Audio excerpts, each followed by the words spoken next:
Good morning, everybody. Welcome to Living Astrology with Janet Hickox.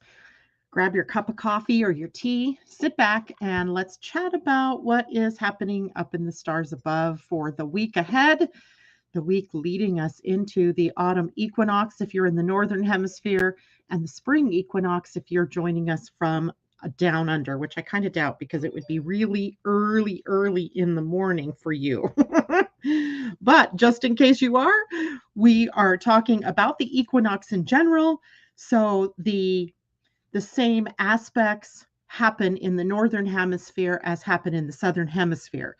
We just call the seasons differently, and of course the seasons are different for you, right? Or the feel of the season is different for you. So sorry, I was not quite ready yet to go on air this morning. It's been one of those kind of days where you're like, I don't know what's going on. I don't know who I am, where I am, what I'm doing. It's a little up in the air. And probably you all are feeling that in some way, a little disconcerted or a little discombobulated, kind of not quite in the body real. Actually, I am. I've had plenty of opportunities to be in the real body this morning, but my mind has been moving and quite rapidly through varying things this morning. And partly you could blame Mars in Gemini. You could blame the fact that Mercury in retrograde is in Libra, another sign of the mind. And said planet of communication is moving toward a conjunction with the sun, another part of his cycle that we are familiar with, right? In the midway point of the retrograde cycle, he conjuncts the sun, and a midway point between the direct cycle, halfway to the next retrograde, he also conjuncts the sun. And when we have that happening, that kind of supercharges up the mind, your communication. But in the supercharging of your mind, you may be scattered or you may lose focus. And I think that's kind of where I've been this morning. It's like, oh, put the makeup away, realize, oh, shoot, I didn't put on my mascara. Pull it back out, put the mascara on, and then go, oh, gee, I really would like another cup of coffee. Go to make a cup of coffee and the cat's in the house and go, oh, I haven't seen you yet this morning, so let's feed you. And then I come back in here to sit down at my desk and go, wait a minute, I didn't make my coffee, right? Raise your hand if you've had days like that. And of course, it's a Monday as well. So it is kind of one of those I just have to go with the flow of it. I didn't sleep very well last night. I don't know what that was really about either, because I was tired. I went to bed. I was tired. I did the great generator thing, right? I wore myself out, went to bed. Then I actually had fallen asleep watching some TV show, woke up and went, it's time to go to bed. But by then I was awake. So then I get up and I hang out with my kitty for a while. And then finally I go, God, if you don't go to sleep now, you are going to be tired in the morning. So I came back to bed. Terry's passed out. I lay down, I go to sleep finally, but then I just kept waking up and moving around and waking up and moving around. Just one of those kind of nights. But it's good to be here this morning. It's good to see all of you. I see Pam and J-Lo and awesome Tanya and Kajella and Tom. Hello, Tom. We missed you on Friday. I hope you got to listen to the broadcast later, as I did ask Pia and Colin your question, and I do believe they answered it. Good morning, Barbara Doughton and Christine Buckingham. Good to see everybody, and all of those of you who are in behind the scenes that I don't get to see and say hello to. Welcome to this morning's broadcast. So something hit me this morning as I was pulling the chart, because the first thing I do every time that I'm going to come on air is I look at my calendar and take a look ahead. What's going on for the week in this case, or the weekend if it's on a Friday. And I went, oh yeah, so it's an interesting week with a lot of different aspects playing out, but yet we have, some, I want to say they're aspects that are of note. Let's do it that way, because I don't want to predisposition everybody to think that these are going to be negative aspects. But I think when we start to really look at the equinox and break it down, we see that our season ahead is filled with a lot of need for adjusting, for cooperation, for sacrificing something, in order to be able to use the energy appropriately. So I actually drew the chart out this morning, my little handwriting of the chart. Something happens when I get a pen in my hand and I just start to, put this stuff down. So I did scan this in. It was one of the last things I did this morning. So I'll be able to show that to you. But I just write real quickly, look at the pattern in the chart, besides the lines I drew in and the planets I circled. Do you remember it was just a few months back when we looked at the chart, everything was one-sided. It was hemispheric, right? We had a lot of planets on one side and maybe one, usually was the North Node or the moon that would hold any kind of energy on the other side, right? So it was very lopsided. And now the one thing I noticed this morning is that this is a chart not for today, but this is a chart of the equinox, that every house has a planet or point in it, mostly planets. The only one that really doesn't is Sagittarius, but it has the galactic center in it. So we have something going on in every house, in every sign, which is so different from what we had a few months back. As we entered into the spring equinox, for example, or when we entered into the summer solstice, at least northern hemisphere, summer and or solstice and equinox, it was a completely different story than what it is now. Now we've spread these planets out around the circle. And what that difference calls for is lots of different areas of your life that are lighting up and causing perhaps confusion, causing perhaps this disconcerted feeling, causing perhaps some like dissonance. Good word. I'm really learning to like that word. Dissonance, where we're maybe not quite sure what direction to go, what to do, who to do it with, when to do it, and all of that. So if you're feeling like that, there is a reason, right? That this chart now has spread around where every, not only that, as I was looking at the degrees of the signs, the planets seem to be, with the exception, a couple of exceptions, between about 14 degrees and 26 degrees. So they're concentrated in a span of degrees that could even see them interacting with each other in an actual aspect pattern of sorts, right? So thus the lines I was drawing in here, because those are interlocking yods that I noted there. And then I saw that there's the Saturn and Uranus square that is in the process of getting closer and closer. And we had in conjuncts and semi-sextiles. Remember back in, I want to say it was March, maybe it was April, we talked about the semi-sextile because all of the outer planets, and they're still this way, were in a semi-sextile to one another. A semi-sextile is a 30-degree relationship, meaning they are in signs that are neighbors. And in that, there is a lot of need for cooperation. They don't necessarily see eye to eye. When you put your signs right next to one another, starting even with Aries to Taurus, they don't necessarily see eye to eye, right? Aries is a different quality, a different element, and from Taurus. So in order for those two signs to communicate or to work together, there's a lot of adjusting, a lot of cooperation that has to happen, a lot of maybe compromise and being diplomatic in order to get the planets in those two signs to work together. And we can go on and on like that throughout. Yet if you skip a sign, Aries and the sign next to it would be Taurus, and then Gemini, we have Aries and Taurus, or Aries and Gemini, that have some affinity for one another. Fire and air, right? Mutable and cardinal, they kind of get along. So when we have these different configurations with planets going on, there's potential, but no clear direction. And that might be something that we're feeling, right? That there's no real clear direction of what to do, where to go, who to be, what do I want, what's coming next, right? Is the other shoe going to drop? All those kinds of questions can keep us doubting ourselves, keep us in an energy of that dissonance, right?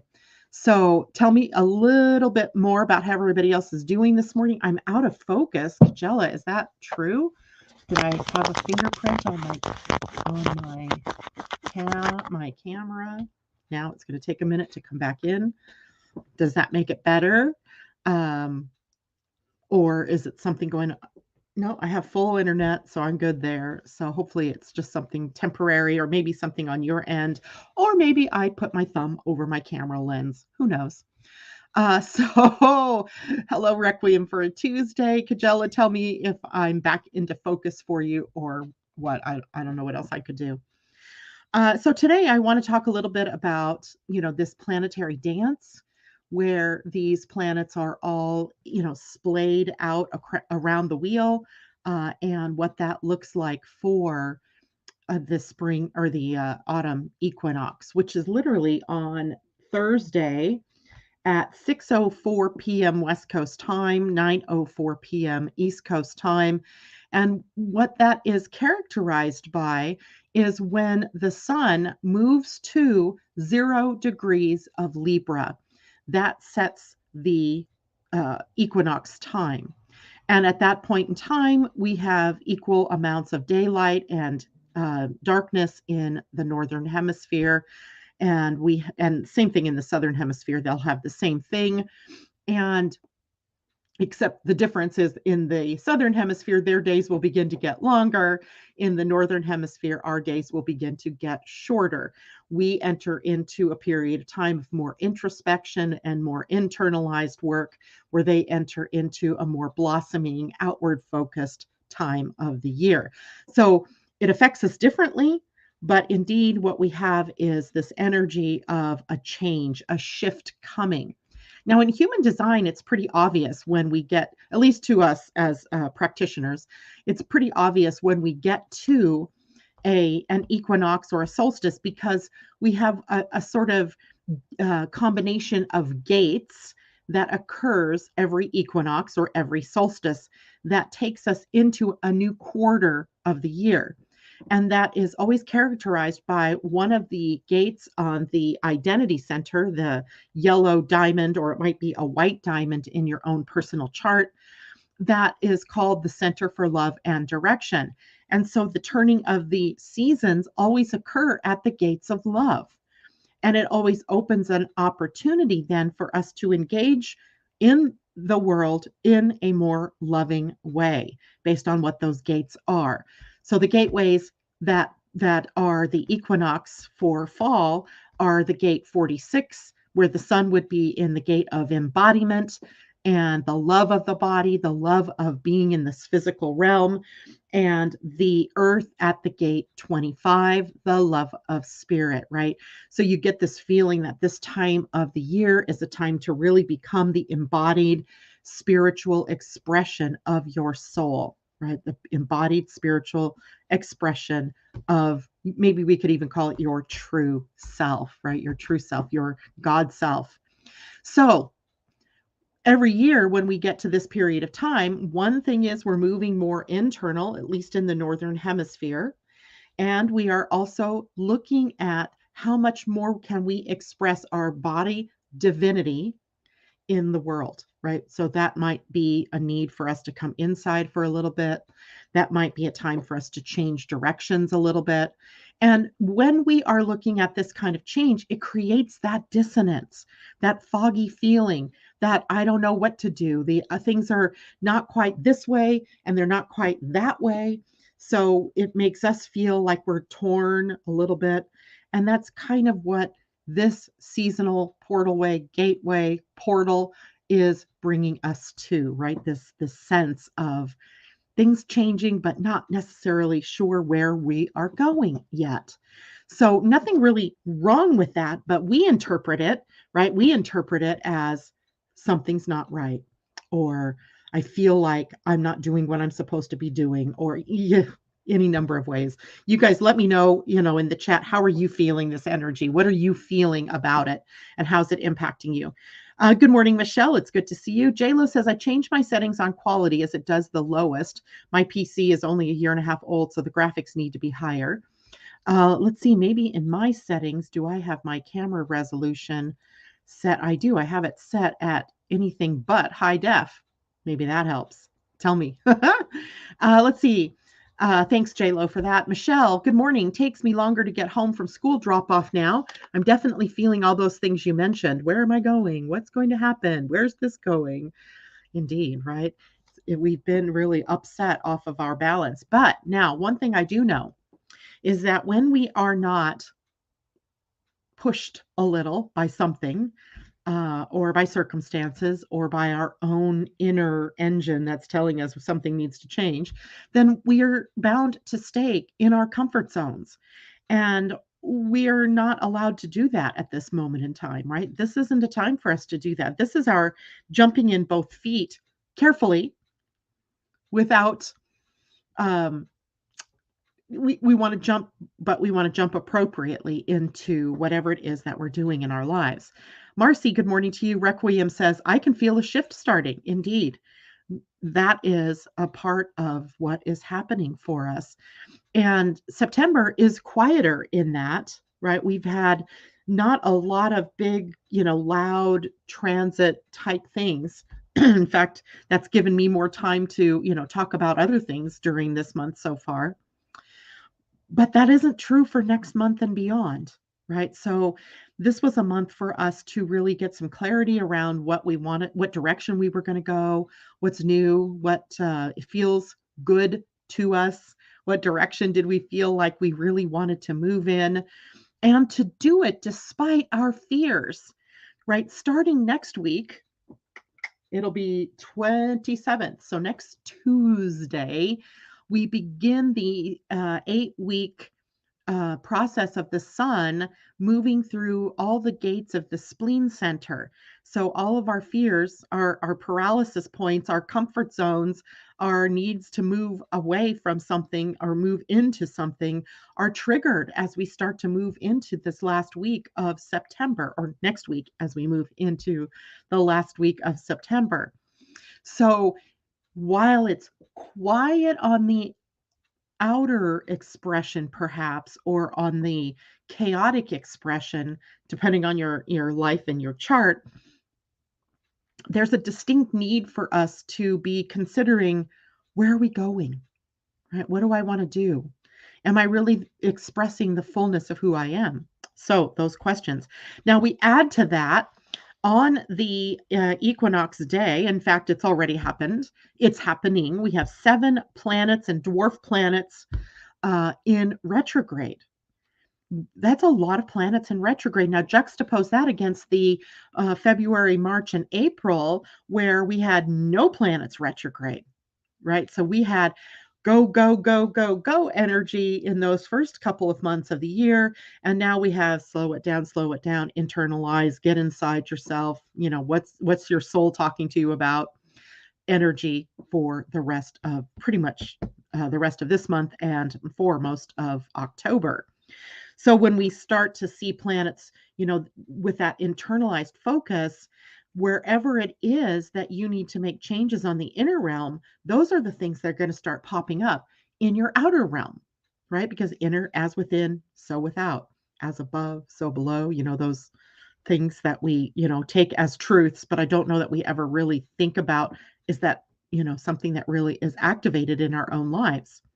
So 7 dwarf planets and planets in retrograde, and I call them dwarf planets only because that's the astronomical designation of planets like Eris or Pluto, but Ceres even. But I don't expect that they have less impact on us because they're dwarf planets. So I kind of want to throw them all into the same ring together. So we have Pluto in retrograde. We have Saturn in retrograde, Neptune in retrograde, Jupiter in retrograde, Chiron in retrograde, Eris in retrograde, Uranus in retrograde, and Mercury in retrograde. And next month we add Mars to that, but Mercury will be out of retrograde before Mars is. So before Mars goes into retrograde. So when you think about it, we have all of the outer planets, so all of the collective planets, the planets that affect us on the bigger picture, they're all in retrograde. We have the transpersonal planets, the ones that are kind of the bridge, Saturn and Jupiter, the bridge between. They're really hitting our society, right? The society level. And then the inner planets, we only have Mercury retrograde. So what that kind of adds up to is bigger changes going on in the outer world, things beyond our control, and our need then to change in response to the ever-changing landscape of the outer world, or of the collective unconscious, or of the culture or society that you are a part of. So in sometimes that's even more uncomfortable than our own inner changes that need to take place, because in some ways we're being dragged along with changes that we didn't really sign up for, right? We're not really like going, yes, I want that change, right? Um, we are being drug along with that change in the world. So some people are okay with that, but then something else is going to come along that they don't like, right? That doesn't feel comfortable to them, but they're in the same boat, right? Everybody is having to be impacted by these changes that are beyond our control. Now, when the inner planets are the ones that are retrograde, these are things that we are personally having to work with. What we're doing now, though, is personally almost having to respond to what is showing up in the outer world. And that's sometimes less comfortable for us, right? Because that outer world is always changing. Is it going to stay that way? Is it going to change tomorrow? And I make this decision to do this, and now it's over here again, right? It makes it uncomfortable. So the best thing that we can do then is to come inside, right? Inside is where the weather's fine. Inside is where your intuition and or your in human design, we would call it your inner authority, whether it's emotional, sacral, splenic, identity, G center or identity center is called self awareness or self authority, self projected authority, or ego authority. For some manifestors, even some projectors have that authority. You've got to know who you are and how it is that you're meant to make decisions so that you move in the right steps. Okay, that's the big deal. Maggie Tara, hello to you. She says, taking on more responsibility, asked to run for a political office. And I would say that if you're being asked to step into a leadership role such as that, then you really need to look and see, is that something that you desire? Is that something you want, right? Is that congruent to who you are at soul level? Is that the path through which you can help the most number of people? And it may very well be. Let's see, Michelle, interesting how the fear gates coincide with Halloween season. I always thought that. Michelle, exactly. J-Lo, OMG, I just had a Christmas song pop up when you said go inside. Like the weather outside is frightful, but inside it's so delightful. That's funny. I don't know if that's the song you were singing, but that's what came up as soon as I read that from you, J-Lo.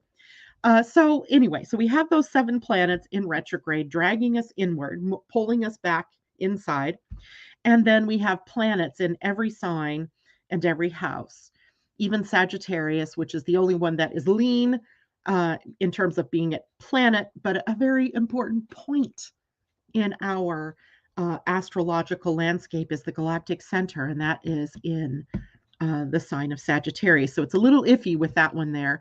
So we could say that, there is one house that's open, right? In human design, when you have a body graph that's full except one, that becomes the place where you can feel your way through the collective, right? Where you are taking in the energy of those around us. Right now, it's hard for us to take in much energy from around us. It makes it hard. We're taking in energy from all around us, let's put it that way. And it makes it hard for us to see our truth in it all, right? So there's that. And it was that song. That's funny. That's funny. Our weather is not frightful. It's actually a beautiful day. I think we're headed for the upper 60s and sunshine. You can't beat September in the Pacific Northwest unless it's raining, and we haven't had much rain. So it's been, cross our fingers. I need it to be nice through October 2nd. That is the day my daughter is getting married. Outdoors, I might add. And I looked ahead at the weather. It looks like it's low 60s and possible rain. We are just putting that intention out there that it's going to be a beautiful day and we're going to be just fine outdoors. And that's just how it is going to be, right? That is just the way it will be. Okay, let's break down the chart a little bit because there are some interesting things. When we go into a season and we do a chart for the season, it's very much like what I do for each one of you who buys a solar return chart, a solar return reading, right? We're looking at a snapshot in time, and then we are reading the signs, if you will, of what comes ahead based on where the planets are at the moment of the sun's returning to your degree of birth. And when we do that with the equinoxes or the solstices, we get a glimpse then into what the next 3 months might bring, right? Because what we're seeing is the stage being set, right? The stage is set, and now the play moves on. It's like when you are, let's say we're doing a play, right? We're living in a big play and we change acts, right? So the act 3 is about to begin, right? The third quarter of the year is about to begin, or the season that we think of as the third quarter. And what the characters are doing in that moment pretty much predicts how that particular act is going to unveil itself, right? What's going to happen. Now, it doesn't give us exacts, right? It's not exact, right? But it does give us this idea of how are things going to progress up until the time we get to the winter solstice, at which time we can draw another chart for the solstice, and we can look ahead through winter then, okay? So does that make sense to everybody? Let me know if you're confused about that. Kamal, oh my gosh, it's great to see you out there. Haven't seen you in a long time, so welcome back. So when we look then at the snapshot of the chart, and I'm actually going to share my screen here in a minute with you to show it to you, it at first blush looked like chaos to me. And indeed, I can sense that chaos.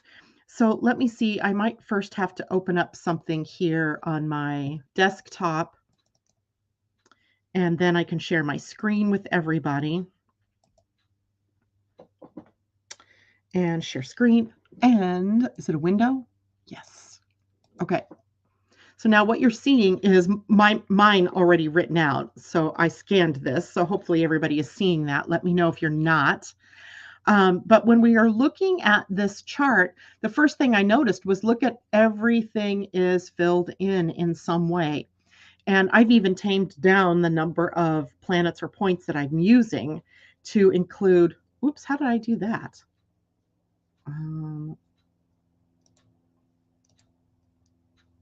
Okay.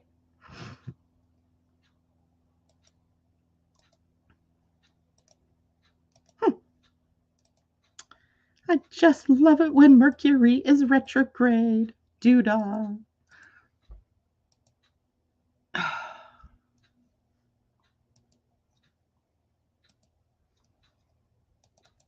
I clicked on something and it changed the screen. So here we go, coming back.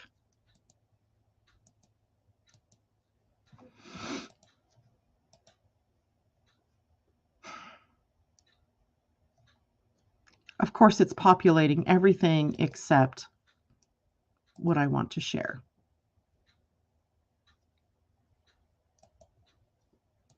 There we go. Okay, I'm not touching anything. Okay, now the mess, right? Here's this mess. Now, the first thing that caught my eye is I need to look and see where is the solstice sun. And that would be at 0 degrees of Libra. Carefully moving my pointer over here because this is where 0 degrees of Libra is. This is the representation of the solstice. And what is going on the solstice day? No! Oh my gosh, I am going to freak out here.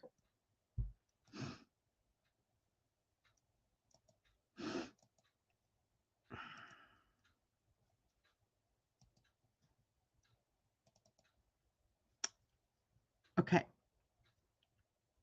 We're not doing anything now. No, is it automatically changing? Go back.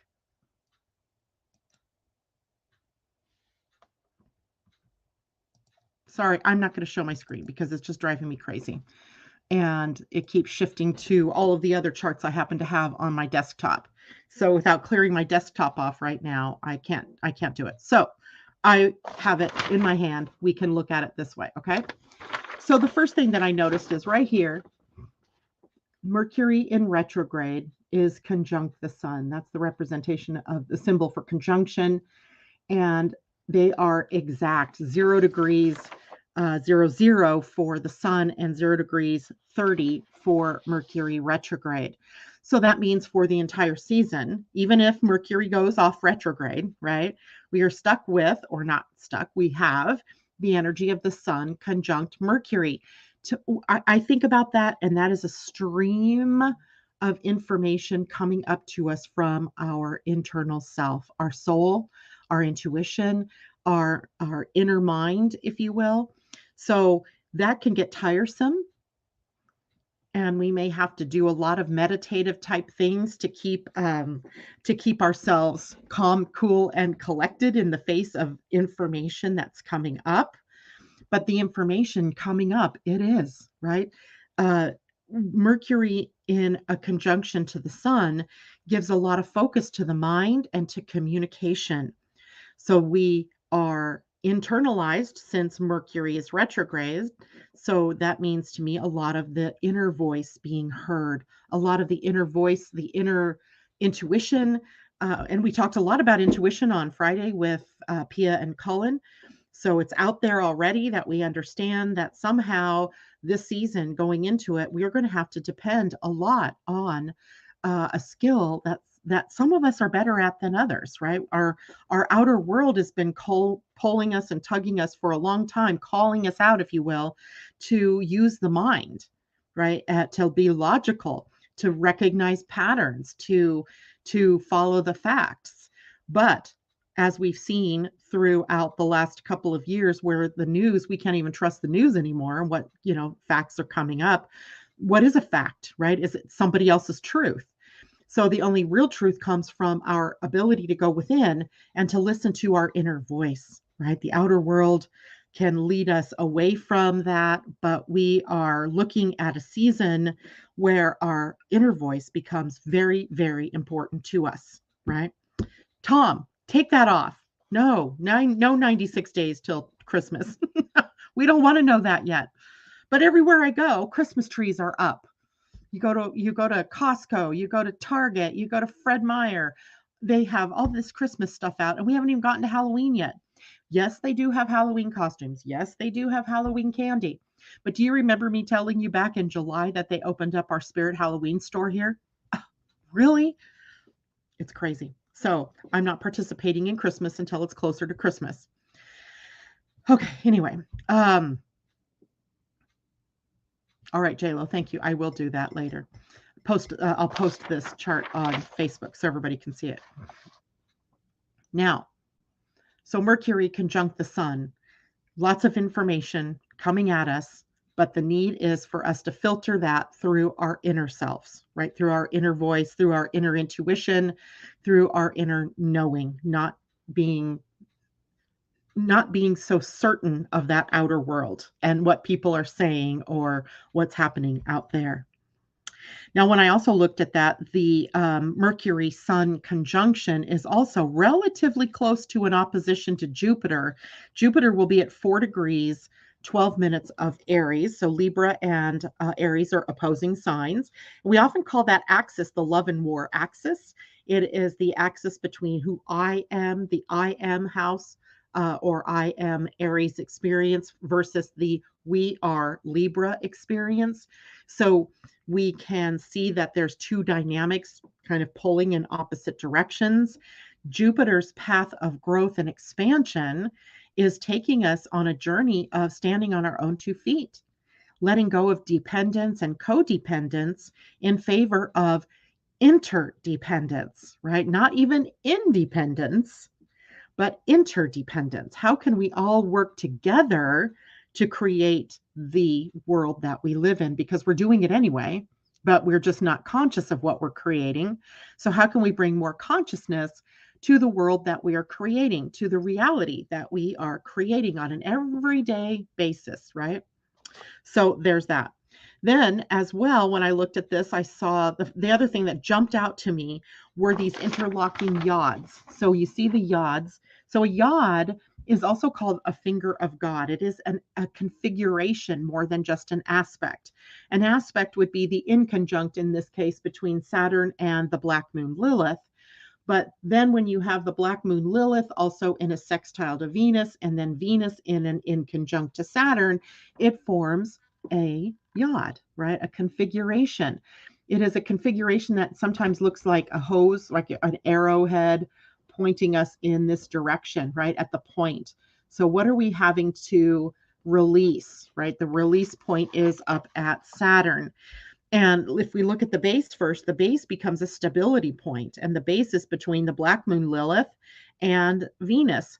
Now, the black moon Lilith is interesting here because, again, she's not a body in this particular chart. We do have an asteroid called the black moon, or Lilith, I think it is, but this is an actual mathematical point, the apogee of the moon, and the apogee is a point where there's this shadow where we're just not seeing ourselves clearly. And in the shadow, of course, there's fear. And so Black Moon Lilith is sometimes about the parts of ourselves that we're afraid to bring up and show to the world.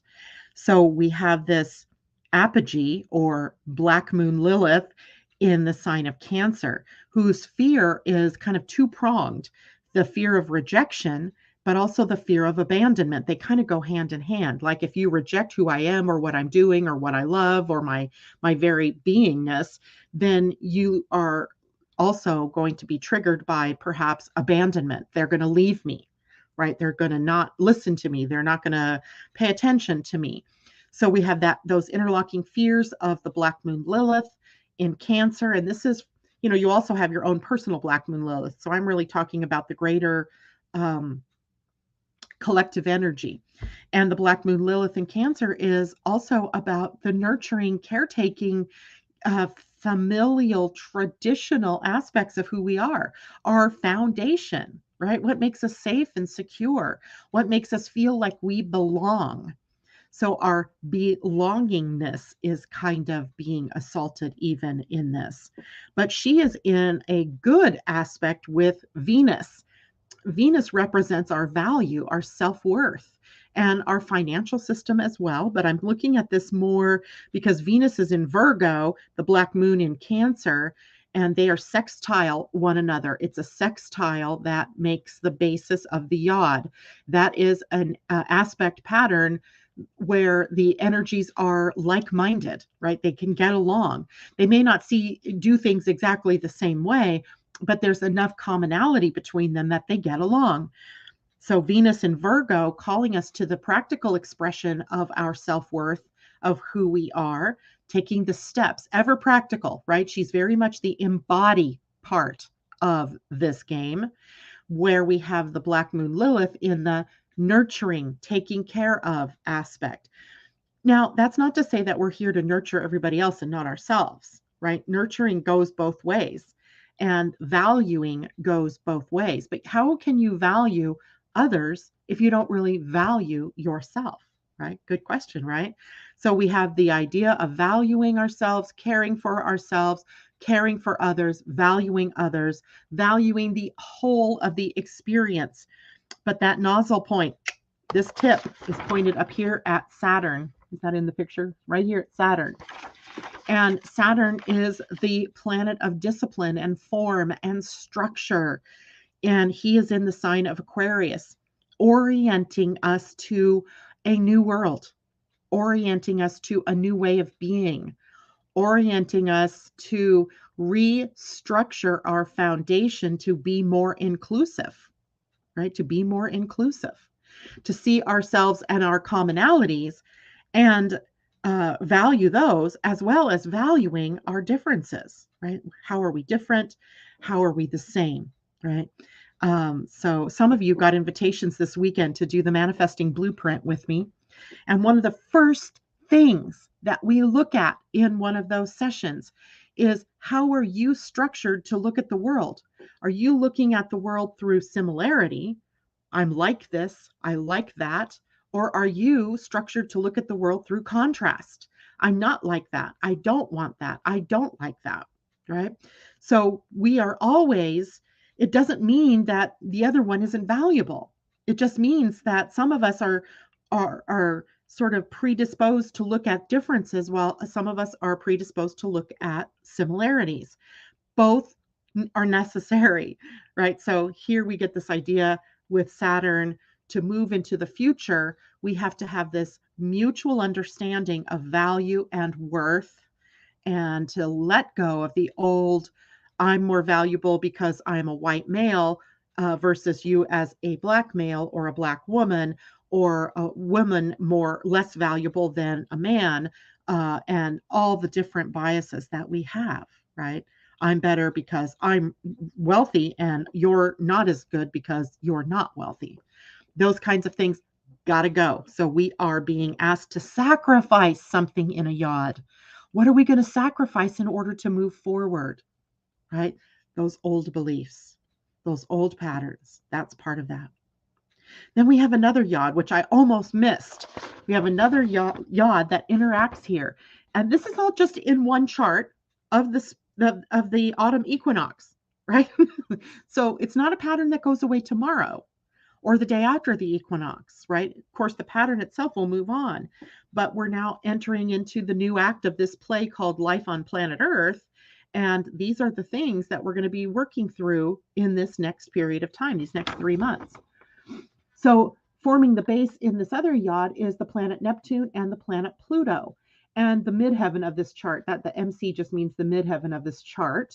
But this chart is a generalized chart. It isn't a person. So, this isn't what I'm looking at, but Pluto and Neptune. And their point comes down here to the moon, right? To the moon and the planet Ceres, who are in a conjunction. Now, that one fills me a little bit with some trepidation because Ceres is the representation of our food system. She represents abundance. She represents how we are fed, how we grow our food, how we harvest our food, how we feed the population based on the amounts of food that are available. Conjunct the moon at the point of a yod, it makes me think there's going to be a lot of issues around that. The issue may very well be with Sun, Mercury in conjunction, and Mercury being retrograde. How do we get the food to where it needs to go, right? We've just narrowly averted a rail strike. Did you guys know that? On Friday, the White House and the unions and the upper management of the Burlington Northern Santa Fe and the Union Pacific Railways came to an agreement, narrowly avoiding a strike. I only know this because my nephew is a conductor, a engineer for Burlington Northern Santa Fe. And they were looking at going on strike, which would have paralyzed the entire system of getting fuel and things like chlorine transits by rail, and chlorine to disinfect your water, your drinking water, and things like that. So we narrowly averted that. Narrowly, like at the last second, right? The strike was due to go on Friday, and Thursday night or midnight, Friday morning, boom, there was an agreement. Phew, right? Can you imagine? I mean, I just can't. But now there's still this little bit of danger going on here with this. And in the moon, and the point of this is in Leo, and Leo tends to be, very visible. There's some very visible problems here. Is it crop failures? Is it the weather? Is it lack of water? Is it lack of sustainable farming practices? But a lot of that comes to our attention in this particular quarter of the year. And the base for that is with Neptune and Pluto. So the stability point is when we empower ourselves to live by more higher spiritual concepts, right? Where we are, listen, you know what? We know that we are doing things that are unsustainable when it comes to growing food, right? We have genetically modified seeds out there. Is that sustainable? Well, I don't know. I don't know for sure, but is that a good idea? I don't ever think it's a good idea. We are out there poisoning the earth by spraying pesticides. Pesticide spraying gives us more yield in the crops. I get it, but there must be a better way, right? Without poisoning things. poisoning the animals that eat from the, the hierarchy of animals and eating. And we know this. We know this, right? Corporations that put out these poisons, they know this. They know that there's this possibility that we're damaging the earth, that we are, doing things that aren't correct, are not sustainable, but they do it anyway because of money, because of the dollar. And a lot of these things are coming home to roost. So I think that yacht is really about us walking our talk, right? Really, if we want to become empowered and we want to become sustainable and we want to become more spiritually wise and spiritually advanced in consciously evolving our consciousness consciously, that we need to really come to embody the things that we know, right? The things that we know. And I don't know what all those answers are, but we're not going to get there by doing the same things over and over and over again, expecting a new result. I think there's a definition called insanity for that one. So Pluto is at the gate 61. It's the middle gate of the head center in your human design. In the lowest expression, that's psychosis. We have to come out of our collective psychosis, if you will, our collective forgetting, or our collective not being in alignment with what we know is true, what we know is right, what we know is sustainable.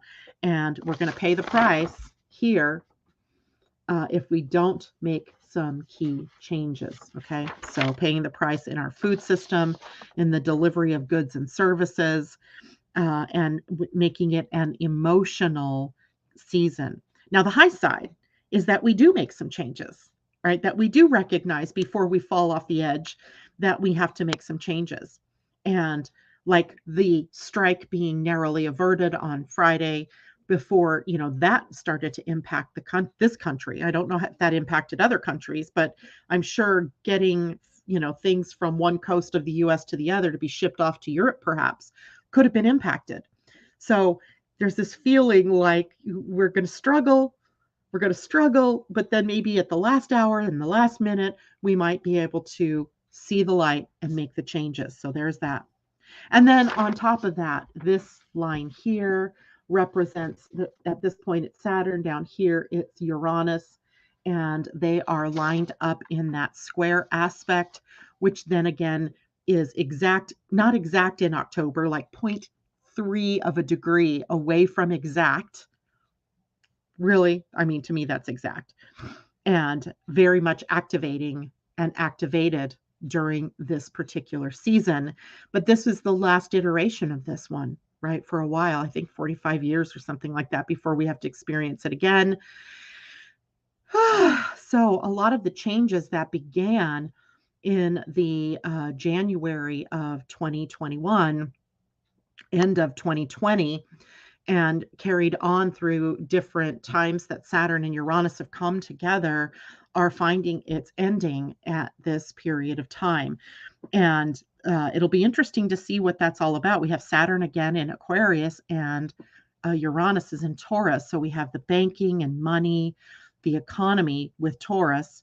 And literally in Aquarius, Saturn is pressing us on innovation and technology and where the future holds, right? So we have the future of the economy, perhaps.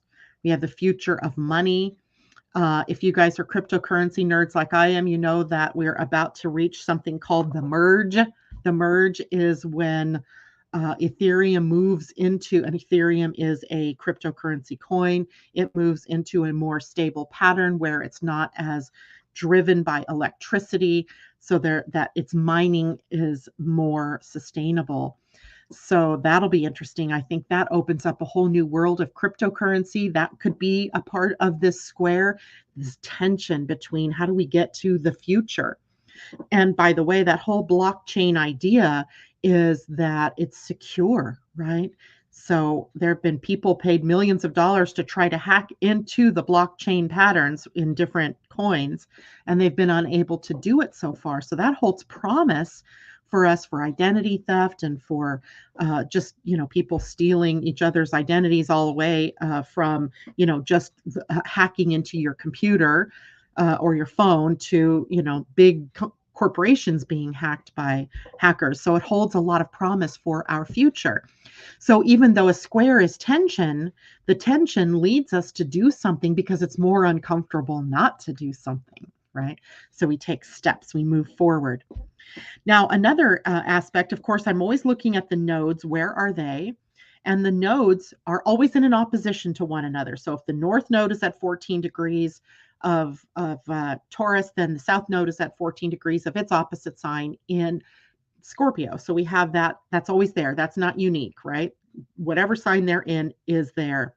But what is unique is that there's another inconjunct, which is a half of a yod, if you will, between Chiron at 14 degrees of Aries and the south node at 14 degrees of Scorpio. And it's almost saying to us, if you can't let go of the baggage of the past, you're not going to be able to move forward, right? It's almost loud, almost in my ears, right? You got to let go of the baggage of the past. And the baggage might be grievances. It could be unforgiveness. It could be experiences. It could be things. It could be relationships. It could be jobs. It could be ways of life. It could be, on and on. What are we holding on to, in other words, that's no longer working? And in order to move through a healing experience, we have to let them go, right? Aries is a sign of bold forward motion. The forward motion here is about creating interdependency, sustainability, and new ideas, right? New healing techniques, etc. So there's this, between the south node and Chiron, there's this little like tug of war going on. But between Chiron and the north node, which are in, of course, Aries and Taurus, we have also some scritchiness, right? That is a semi-sextile, 30 degrees. They don't get each other, right? They're next door neighbors. In order to be able to hold hands, they both have to reach across the aisle and grasp one another's hands, right? In order to do that. Cooperation, right? So cooperation between Aries and it's wanting to move into new territory and create something new versus the north node in Taurus that's really teaching us about our comfort zones, right? Holding on to stability, holding on to that way of life or that fascination we have with something that anchors us in the old. So we are kind of looking at how do we move forward in this. But then lastly, as we look at this, what time do I have here? We have 7 minutes. Okay, good. Lastly, as I looked at this chart, I went, wow, this is almost a mirror of the outer planets. And remember how I said they were all in 30-degree relationships to one another, which means also some of them are in 60-degree relationships with one another, right? So when you look at this, say, for example, Saturn, and there's 5 degrees between Saturn and Chiron, but that would be a 60-degree relationship versus Saturn and Neptune here, which would be in a 30-degree. So while these two need to cooperate, these two get one another, right? These two get it, and they work well together. So we have this, hopscotching of planets that are getting along or working together, cooperating, and others that are going, ain't playing your game. Nope, not playing, not playing, not playing. And having to work through how is it that we can meet in the middle somewhere? How can we, form some kind of an agreement, even if either side doesn't get everything exactly the way they wanted it? Compromise, right?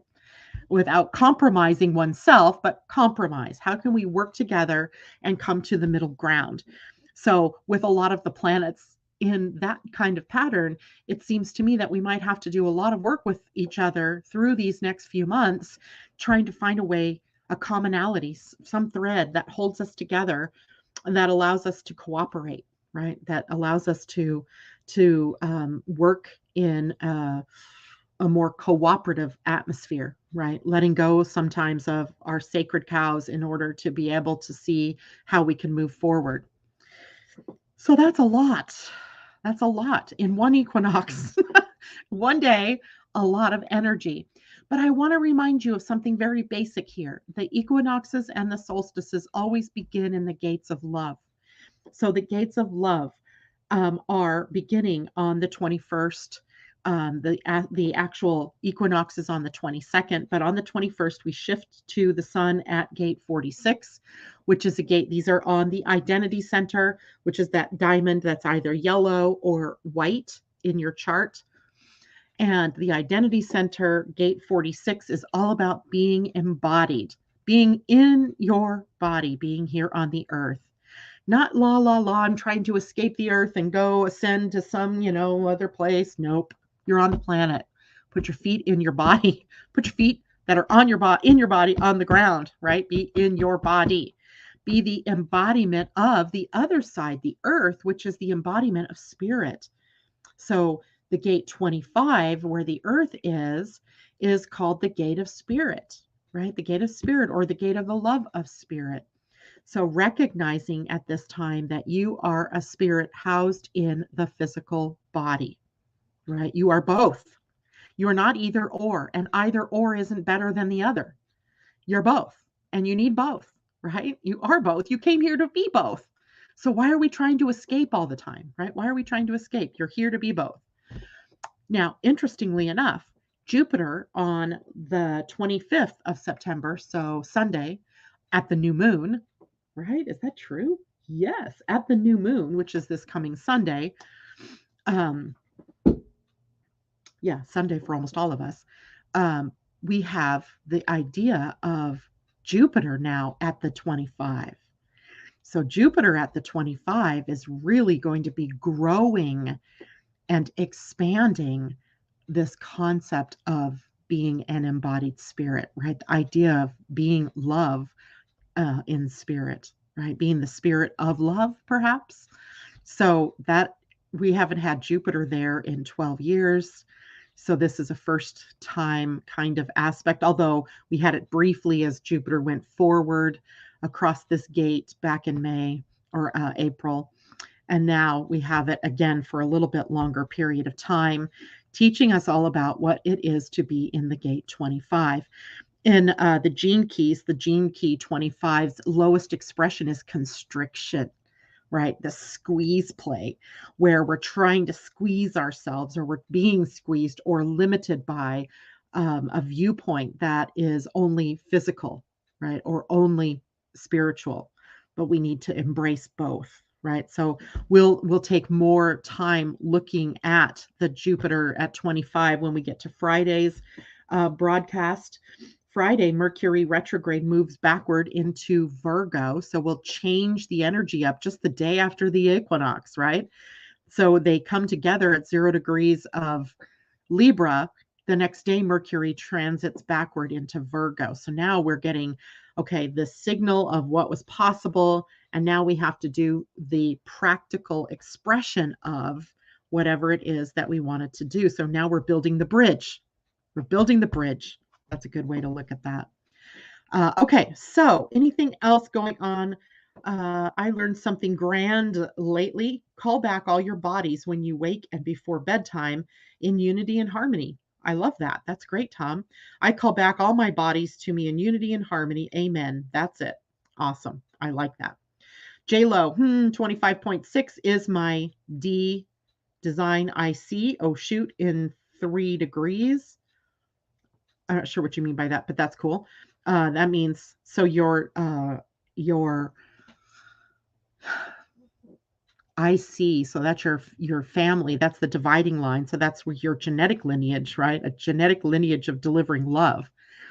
That reminds me of your draconian heritage, J-Lo, that we talked about when we did your soul realignment, because the draconians split, right? That some of them took the service to self path, and went out and tried to dominate the universe by, destroying planets and so forth. But you belonged to the side that was the service to the whole, right? Recognizing that we were spirit in action, that we were of divineness, that we were here to do works for each other and to support love. So you went off in that direction. So your lineage is what is part of the love of spirit, right? So you went in a different direction, consciously choosing the path of the service to the whole, rather than service to just self, which meant that I could dominate the planet, dominate the galaxies, what have you. So, in the spirit of that, let's do a Starseed Oracle as a card for us for the week ahead. And I love this deck, and I don't use it as much anymore.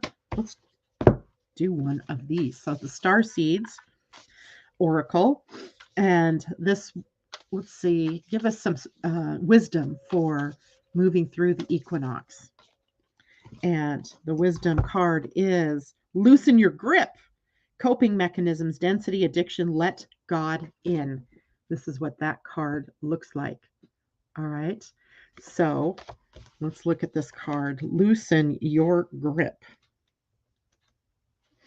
All right. It says, we're cyclic beings, and Mother Earth teaches how to be human every day with the coming and going of the tides and the seasons. If you're clinging to anything, you're resisting the natural flow of who you are. The things we cling to are so often those we most need to let go of: the food, the substances, the relationship, the job, the people pleasing. The things we cling to often cover up our most vulnerable space, the part we're most afraid to leave empty, the part we guard and don't let grace into.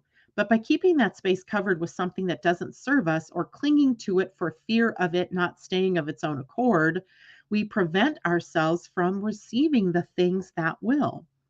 A Course in Miracles tells us whatever we leave empty, grace will fill. And the Buddha said, you can only lose what you cling to. Indeed, both are true. If this card appears, you're being called to find the courage to loosen your grip and give up control, to release your coping mechanisms and leave space for grace and God to enter, to surrender all that feels dense to the divine. Loosening your grip doesn't mean that what you're clinging to will go away. It may, or it might stay, but you can be sure that what is for you will find you, and you'll breathe easier knowing that you've shifted from relying on your own strength to surrendering to the grace of life. Here's your Starseed Soul Inquiry. What are you clinging to for fear of nothing coming to take its place? Let me say that again. What are you clinging to for fear of nothing coming to take its place? Loosen your grip. Loosen your grip. All right, let's pull an animal card as well. I love the animals. They give us something to anchor, right? So an animal card. Oh, thank you, Tom. Please, if you're watching me on YouTube, click the thumbs up button. Subscribe if you've not yet subscribed. Click on the bell to be notified when I come on to YouTube with either a live broadcast or a video. And if you are on Facebook listening to this, click the like button. Oh my gosh, Parrot Spirit, watch your words. I don't think we have ever gotten this card. I don't know for sure. It is a card 9, so it is a number of intuition and letting go of something. And Parrot Spirit, 45. And isn't she beautiful? Look at the color. See if I can get it close. Yeah, she's a pretty one. Parrot. Parrot says, what are you saying to yourself? What message are you repeating? Is it something that makes you feel good about yourself and reminds you of your strengths and potential? Parrots mimic the sounds around them, and when Parrot Spirit appears, it is time to be more mindful of your self-talk and its qualities. What do you say to others? Are you repeating what you truly believe? Remembering to speak with light and love can become a habit. Be generous with compliments and thanks, affirming all that is good so that your loving, healing words will be heard throughout the jungle, cutting through the noise and inspiring others. Listen for the words that remind you of all the strength, abundance, and joy in your life and in the world around you, and then repeat them, affirming what is real, true, and nurturing to the soul. The universe will reflect back to you the story you tell. Words matter, so choose ones that lift you up and inspire others to remember that beauty surrounds us. Parrot Spirit, Watch your words. That's a good message considering Mercury's retrograde. The fall equinox has the connection with Mercury. So that would be good to remind ourselves of that all the time. And then don't forget to loosen your grip. All right. That is it for me today. I will see you all on Friday and take care. Thanks for joining me. Bye for now.